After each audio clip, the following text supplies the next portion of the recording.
Assalamualaikum warahmatullahi wabarakatuh. Bismillahirrahmanirrahim. Alhamdulillahilladzi arsala rasulahu bil huda wa dinil haqq liyuzhirahu 'ala ad-din kullih walau karihal kafirun. Asyhadu an la ilaha illallah wahdahu la syarika lah wa asyhadu anna Muhammadan 'abduhu wa rasuluh. Wassalatu wassalamu ala asyrafil anbiya'i wal mursalin wa ala alihi wa ashabihi wattabi'ina bi ihsanin ila yaumiddin, amma ba'd. Muslimin dan muslimat, para jamaah yang dirahmati Allah Subhanahu wa taala. Alhamdulillah, bersyukur kehadrat Allah Subhanahu wa taala dengan limpah dan kurnia-Nya. Sekali lagi kita dipertemukan oleh Allah Subhanahu wa taala di bulan yang penuh dengan keberkatan ini, bulan yang dikenali dengan bulan Ramadan Al-Mubarak. Mudah-mudahan dengan kehadiran Ramadan pada kali ini akan memberi suatu perubahan yang lebih besar kepada kita berbanding dengan Ramadan yang sebelum daripada ini. Dan Rasulullah sallallahu alaihi wasallam mengajar kita di dalam satu doa apabila menjelmanya dan datangnya Ramadan dalam hidup kita ini.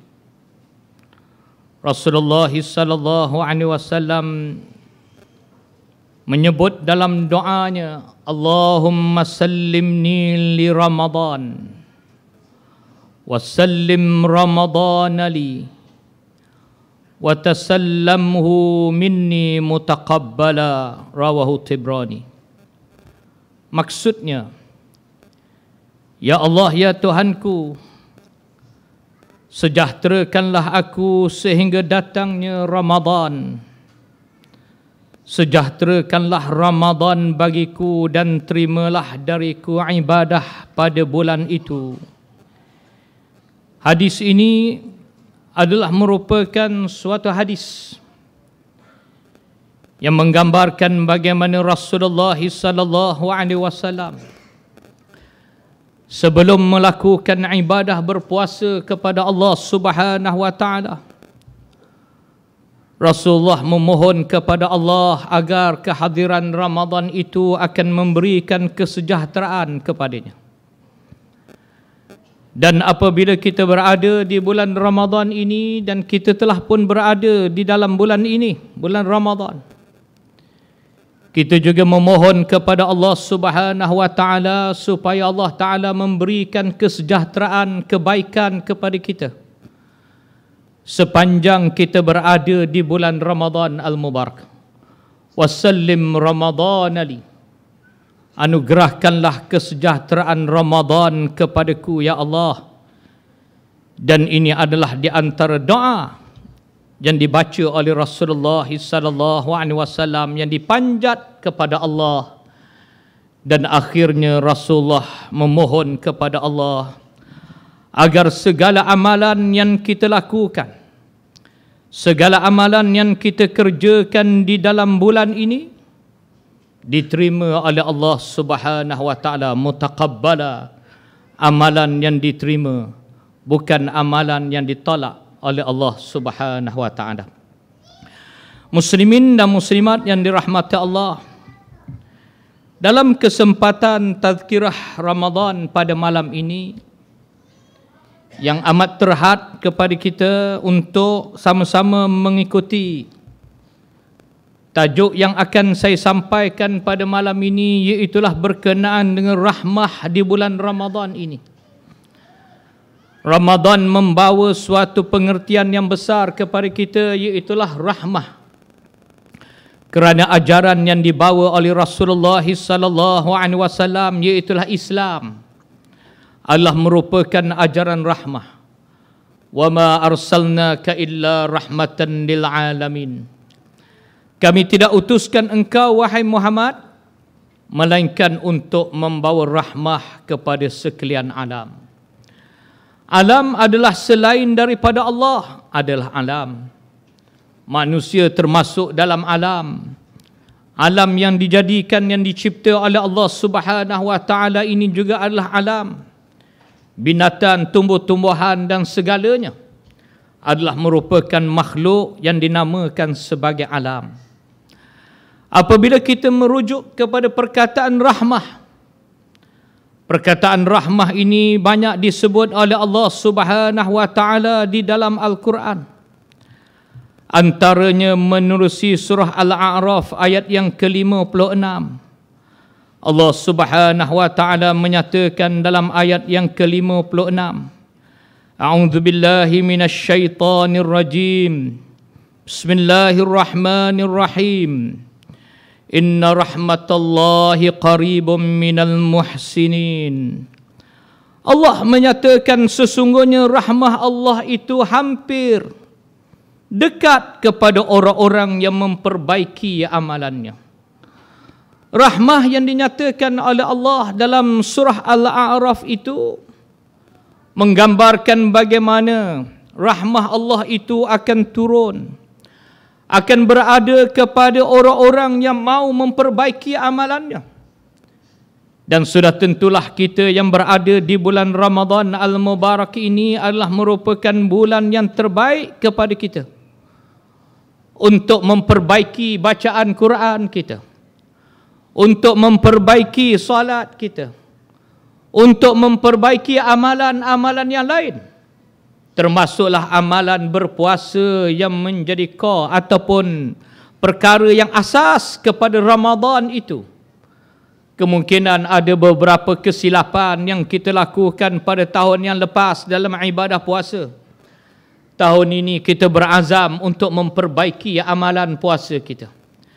Kalau itulah keadaannya, maka kita termasuk di dalam ayat yang dinyatakan oleh Allah dalam surah Al-A'raf ayat yang ke-56 ini. Allah Subhanahu wa taala menurunkan rahmah kepada orang-orang yang mau memperbaiki amalannya. Apabila kita merujuk kepada definisi rahmah, para ulama berbeza pentafsiran tentang rahmah ini. Jangan duk ingat menu rahmah aja. Menu rahmah tu menu rahmah lah. Saya tak nak cerita menu rahmah lah ni. Saya nak cerita definisi rahmah. Definisi rahmah ini diistilahkan, yang pertamanya ialah an-ni'mah, nikmat.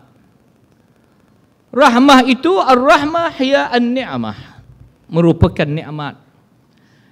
Apabila Allah Subhanahu wa taala menganugerahkan kepada kita suatu perkara yang kita namakan sebagai nikmat, itu rahmah Allah untuk kita. Yang keduanya, ada di kalangan mufassirin menyatakan rahmah itu ialah al-khair, kebaikan. Rahmah itu ialah al-khair, kebaikan. Apakah kebaikan yang kita dapat sepanjang kita berada di bulan Ramadan ataupun kita berada di luar daripada Ramadan? Antaranya mungkin daripada perkara yang kita tidak tahu, kita tahu. Itu makna al-khair, satu kebaikan. Daripada kita tidak salat berjemaah, kita kembali salat berjemaah, itu al-khair, itu satu kebaikan. Jadi kebaikan yang Allah Ta'ala beri kepada kita ini terlalu banyak. Itu yang kedua. Yang ketiganya, apabila kita membicarakan rahmah yang Allah Ta'ala banyak turunkan di bulan Ramadan ini, ialah antaranya ialah ajrun, ganjaran. Ar-rahmah ya, yang dinamakan juga ialah al-ajr, iaitulah yang dikatakan sebagai ajrun, balasan, ganjaran. Ganjaran yang akan kita perolehi di atas muka bumi Allah dan juga di akhirat nanti apabila kita kembali kepada Allah Subhanahu wa taala. Itu yang ketiga, balasannya. Yang keempatnya ialah al-ihsan, kasihan belas Allah.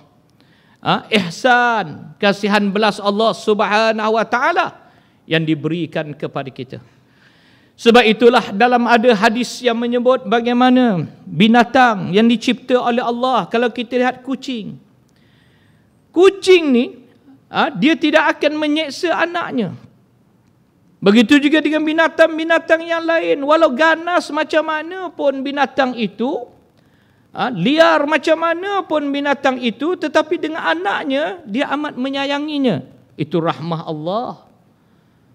Tak sampai 1% rahmah Allah yang Allah turunkan di atas muka bumi Allah ini, kita dapat melihat bagaimana kasihan belas penyayangnya orang itu, penyayangnya binatang terhadap anak-anaknya. Ini menunjukkan kepada kita suatu rahmah yang diberi oleh Allah Subhanahu wa taala kepada kita dan juga kepada makhluk yang lain. Yang pertama, kedua, ketiga, keempat, kelima. Yang dikatakan rahmah itu muslimin dan muslimat yang dirahmati Allah, ini yang paling penting ialah al-hidayah. Yang kelimanya yang ditafsirkan oleh ulama-ulama mufassirin, ar-rahmah itu ia adalah al-hidayah, petunjuk Allah Subhanahu wa taala. Kalau tak kerana petunjuk, malam ni tak penuh surau kita ni. Tak penuh. Kerana petunjuk Allah kita datang. Kalau tak kerana petunjuk Allah, kita tak boleh habiskan tarawih kita 8 rakaat. Kalau yang 8. Kalau yang 20, lagilah. Kenapa kita sanggup untuk menahan diri bersama-sama untuk melakukan ibadat itu? Kerana rahmah Allah. Begitu juga sebelum ini kita tidak pernah berpuasa pada bulan-bulan yang lain. Bila datang Ramadan kita berpuasa. Kita sanggup meninggalkan makan minum. Kita sanggup untuk tidak melakukan perkara-perkara yang boleh membatalkan puasa. Kerana apa? Allah bagi hidayah kepada kita, petunjuk kepada kita, yang mana terkandung di dalamnya dikatakan rahmah Allah yang telah menunjukkan kepada jalan kita kecekalan, kebaikan untuk kita lakukan yang terbaik kepada Allah Subhanahu wa taala. Sebab itulah muslimin dan muslimat yang dirahmati Allah, dalam surah Ali Imran Allah Subhanahu wa taala menyatakan dalam surah Imran, Ali Imran ayat 159, wala in muttum aw qutiltum la ilallahi tuhsyarun fabima rahmatin minallah linta lahum walau kunta fazzan ghalizal qalb lan faddu min hawlik. Allah menyatakan dalam surah Ali Imran ayat yang ke-159, maksudnya, maka dengan sebab rahmah Allah yang melimpah-limpah dari Allah kepadamu wahai Muhammad, engkau telah bersikap lemah lembut kepada mereka, yakni sahabat-sahabat dan pengikutmu. Dan kalaulah engkau bersikap kasar lagi keras hati, tentulah mereka lari dari kelilingmu. Allah Subhanahu wa taala menyatakan bagaimana rahmah itu menjadikan kita bersifat dengan lemah lembut. Bagaimana dengan rahmah Allah Subhanahu wa taala kita boleh bertolak ansur. Bagaimana dengan rahmah Allah kita boleh simpan aib orang. Bagaimana dengan rahmah Allah kita boleh simpan rahsia orang. Kalau tak ada rahmah Allah, pendek kata hari-hari kita duk sembang rahsia orang. Pendek kata kita tidak boleh menyimpan aib orang. Tapi dengan sebab rahmat Allah, kita menahan diri untuk tidak membongkar, untuk tidak menceritakan keaiban orang. Dan tidak menceritakan perkara rahsia yang tidak sepatutnya dicerita. Begitulah dengan perkara-perkara lain yang kalau kita lihat, di bulan Ramadan Al-Mubarak ini, kita menjadi hamba-hamba Allah Subhanahu wa ta'ala yang mampu bertahan beberapa jam lamanya, bermula daripada min tulu'il fajri, naik fajar pagi semalam, ni pagi besok sekali lagi, ila ghurubi syamsi, sehingga tenggelamnya matahari pada petang besok.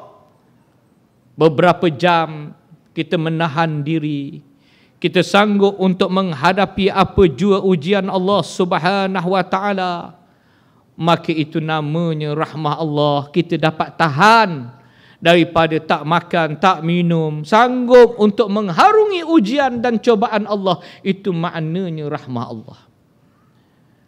Dan di bulan Ramadan Al-Mubarak ini, kalau kita lihat puasa yang diberi oleh Allah Subhanahu wa taala ini mempunyai ganjaran yang sangat besar. Kenapa dia mempunyai ganjaran yang sangat besar? Kerana puasa ini akan dibalas sendiri awardnya, ganjarannya, anugerahnya oleh Allah. Allah menyebut dalam suatu ayat, dalam ayatul kursi, Allah Subhanahu wa taala menyatakan, kullu amali bani Adam lahu illa siyam fa innahu li wa ana ajzi bih. Hadis ini riwayat oleh Imam Bukhari. Allah Subhanahu wa taala berfirman, kata Rasulullah, semua amalan anak Adam untuknya kecuali puasa. Ia untukku dan aku yang akan membalasnya, kata Allah.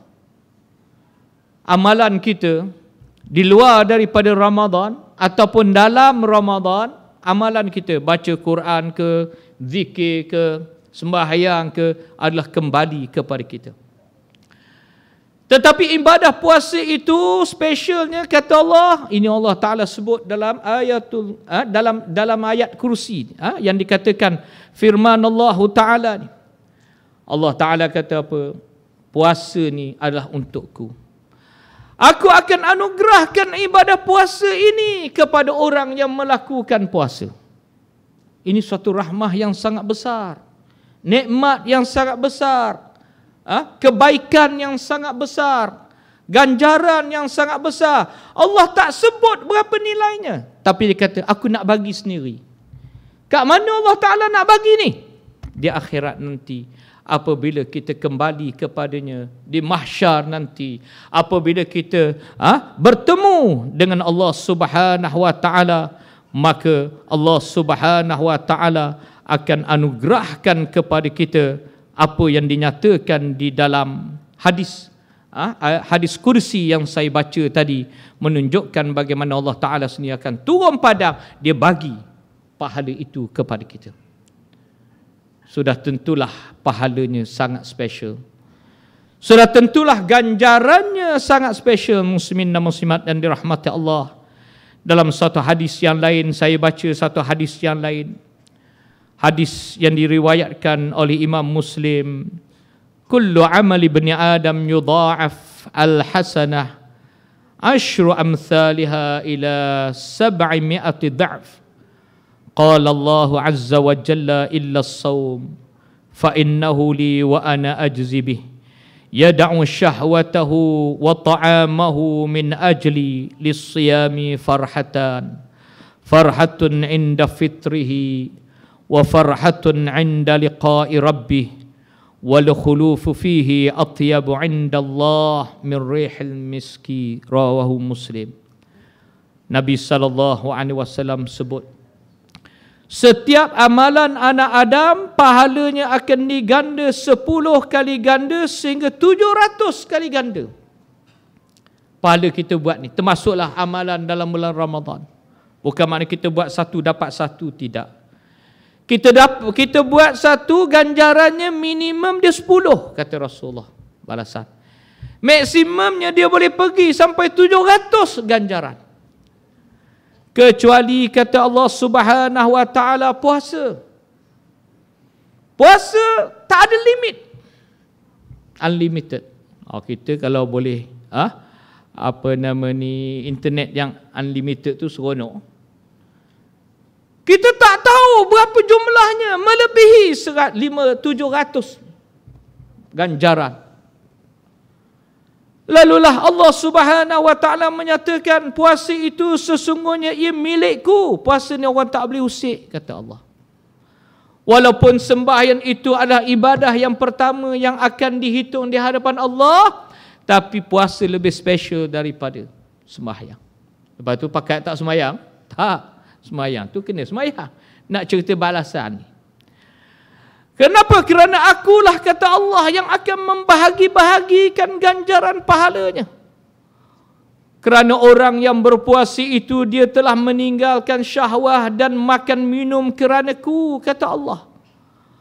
Orang yang berpuasa, kata Rasulullah sallallahu alaihi wasallam lagi, dia memiliki dua kegembiraan. Kegembiraan yang pertama ketika mana dia berbuka puasa.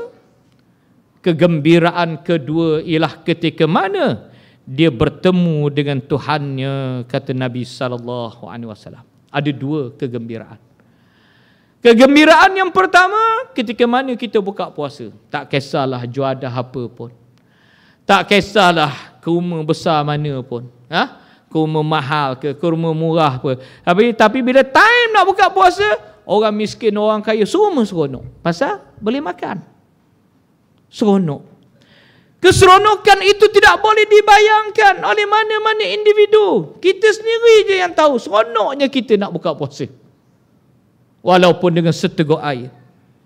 Bayangkan dalam keadaan berbuka puasa tu kita dah seronok melompat-lompat. Tak tahan ni.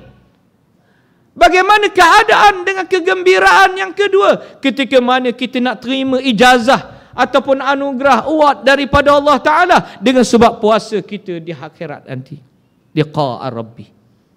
Seronok kita ketika mana kita nak menerima balasan Allah Subhanahu Wa Ta'ala. Lalulah Nabi SAW menyatakan lagi, sesungguhnya bau mulut orang yang berpuasa itu lebih wangi di sisi Allah daripada wangian kasturi, perfume apa, semua tak boleh lawan. Kerana apa? Mulut orang yang berpuasa itu terlalu indah di sisi Allah, terlalu besar ganjarannya di sisi Allah Subhanahu Wa Ta'ala. Kenapa yang busuk jadi wangi? Kenapa yang busuk jadi mulia? Kerana rahmah. Kerana rahmah Allah, muslimin dan muslimat yang dirahmati Allah. Dan yang terakhirnya, di dalam bulan Ramadan kita dijanjikan macam-macam. Antaranya kita dijanjikan di penghujung Ramadan, iaitulah satu malam yang kita lakukan yang dinamakan Lailatul Qadr, khairum min alfi syahr, lebih baik daripada 1000 bulan. Mana ada bulan yang lain, mana ada umat yang lain memiliki janji ini, muslimin dan muslimat yang mati Allah. Ini juga kerana rahmat Allah, kerana nikmat yang Allah Ta'ala beri, kerana kebaikan yang Allah Ta'ala beri, kerana ganjaran yang dijanjikan oleh Allah Subhanahu Wa Ta'ala. Semua tu yang saya dah sebut definisi yang dibahas oleh para ulama mufassirin tadi tu, semuanya itu kita kaut semua. Dan inilah dia kelebihan Ramadan. Mudah-mudahan muslimin dan muslimat dan dirahmati Allah, rahmah Ramadan ini kita telah faham apa maksud rahmah dan macam mana ia berfungsi dalam suasana Ramadan ini untuk kita muslimin dan muslimat Allah. Ada orang tu setahun sekali nak khatam Quran pun payah, culas. Tapi Ramadan dia boleh khatam. Yang penting bersungguh sikit. Kalau tak bersungguh, Ramadan tak Ramadan, duduk macam tu, culas macam tu, kan? Sebab itu diperlunya ada tadarus Quran. Tapi masalah di tempat kita tadarus ni yang pro-pro je ikut tadarus. Yang tak pro ni tak ikut. Tu salah konsepnya. Tadarus ni kita sama-sama memperbaiki bacaan. Yang baca tak betul duduk sekali ni, yang tak pandai baca lari. Yang pandai baca pula condemn. Apa dah tua-tua tak pandai baca Quran? Tak boleh lah macam tu. Yang pandai jangan condemn yang tak pandai. Yang tak pandai jangan cabut lari. Kerana tadarus itu adalah sesi untuk memperbetulkan bacaan kita. Sebab itu namanya tadarus, melancarkan bacaan kita, memperbetulkan bacaan kita. Dan inilah yang menjadi amalan Rasulullah. Dengan Jibril alaihissalam Rasulullah baca, Jibril perbetul, Jibril dengar. Yang baca sedap, yang duduk dalam keadaan lena, itu tilawatul Quran. Tilawah Quran, qiraatul Quran. Dia ada beza tu semua. Jadi Ramadan ni, marilah kita pakat duduk, bantulah sahabat-sahabat kita yang tak pandai baca Quran, tegur menegurlah, merangkak pun. Pasal apa nak baca laju? Sebab nak khatam cepat. Bila khatam cepat, boleh makan kambing, Boleh khatam cepat, boleh makan nasi biryani cepat. Dah sebab penghujung Ramadan. Tak boleh, tak betul konsep macam tu. Perbetulkan, makan tu makanlah. Tapi tadarus itu perlu kembali diberi nafas baru.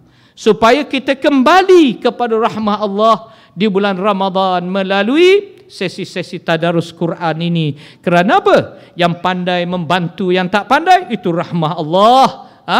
Yang pandai terus mengajar orang yang tak pandai, itu juga rahmah Allah Subhanahu wa taala.